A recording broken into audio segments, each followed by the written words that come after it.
السلام علیکم ورحمۃ اللہ وبرکاتہ۔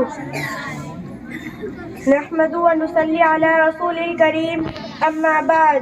محترم سامعین و سامعات، میں آپ سب کے سامنے ایک تقریر پیش کرنا چاہتی ہوں۔ میری تقریر کا عنوان ہے پردہ۔ جب اسلام آیا تو اس نے عورت پر ہونے والے ظلم و زیادتی کا خاتمہ کرتے ہوئے ان کی انسانی حیثیت و مرتبہ کو دلایا۔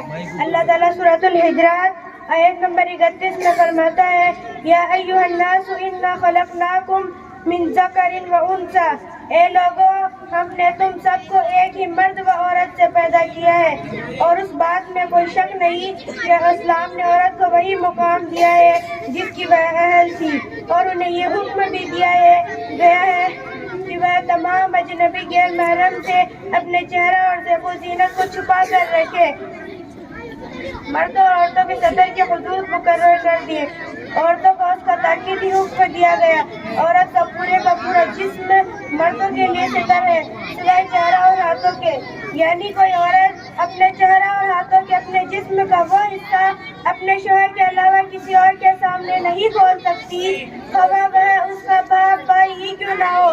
غرض ہے کہ مرد اور عورت کا عمومی پردہ اپنے اپنے دائرہ کار میں رہ کر کرنا ضروری ہے، جو کہ مرد کے لیے ناک سے گھٹنوں تک ہے اور عورت کو نام ہی پردے کا ہے۔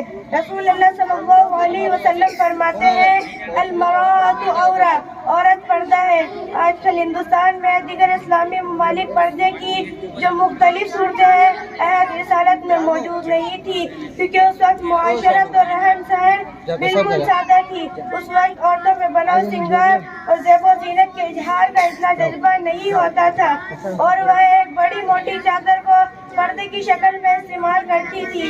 لیکن اب عورتیں چادر کی جگہ برقعے کا استعمال کرتی ہیں، اور ان کو لگتا ہے کہ وہ مکمل پردہ کرتی ہے۔ ان کے برقعے میں وہ تمام شرائط نہیں پائے جاتے جس کا خیال ہماری امہات المومنین کیا کرتی تھی۔ تمام مومن و مسلم عورتوں پر شرعی طور پر واجب ہے کہ ایسا ساتر حجاب کرے جس سے ان کا سارا بدن چہرہ ہاتھوں سمیت ڈھک جائے، اس کے جسم کا کوئی حصہ ظاہر نہ ہو، اور برقع اتنا رنگین نقش نگاہ والا نہ ہو کہ ہر ایک شخص کی نظر خود بخود اس پر چلی جائے، کیونکہ پردہ تو زینت کو چھپانے کے لیے کیا جاتا ہے، مگر یہ چادر یا برقع خود زینت کا باعث بن جائے، مثلاً اس پر کڑھائی یا نقش نگاہ بنے ہو، تو یہ شرعی پردہ نہیں ہے۔ اللہ تعالیٰ سورۃ النور آیت نمبر 13 میں فرماتا ہے، وَلَا يُبْدِينَ زِینَتَہُنَّ إِلَّا مَا ظَہَرَ مِنْہَا، عورتیں زینت کو ظاہر نہ کریں مگر جو خود بخود ظاہر ہو جائے۔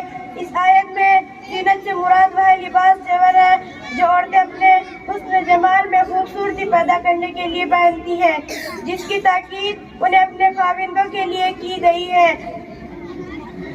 لہذا ایسے ماحول میں اسلامی بہنوں کو تمام امور سے پرہیز کرنا چاہیے، اور جب وہ عورتیں کسی ایسی سوسائٹی میں ہوتی ہے جہاں پردے کا انتظام کیا جاتا ہے تو پردہ کر لیتی ہے، اور جب وہ ایسی سوسائٹی میں ہوتی ہے جہاں پردے کا انتظام نہیں کیا جاتا تو پردے سے باہر ہو جاتی ہے۔